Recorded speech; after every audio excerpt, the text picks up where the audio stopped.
Otoy ny resaka tsika nataoko tamin'ny maly zay no valiny ministre mine tamin'ny maly ihany koa zay no lazaiko hoe zaho citeny raleratsony haiko tsy hanao politika mihitsy raha ohatra ka tsy misy baobab amin'ny périmètre misy anio base de l'air ray zay de 10 metatra ozy izy ministre no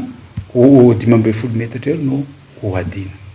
zavatra no teneniko tao anatin'izay zavatra nandainga amin'ny vahoaka malagasy ianao andriamatoa ministre de niteny ianao fa nianatra mahaya nianaranao io fa za sy teny randreratsony haiko tsy namboatra automobile tsy ingénieur mamboatra automobile fa mahay mandeha automobile fa ny base tuliara kosa de niteny DG ny base tuliara ary nampianarana tany tuliara zany fa minimum 40 mètres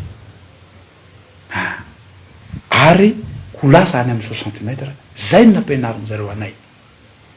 ary aza dinona alefako amizay le proof fa diso anao monsieur le ministre ary nandainga tamin'ny vahoaka malagasy anao monsieur le ministre satria les sociétés mihitsy no niteny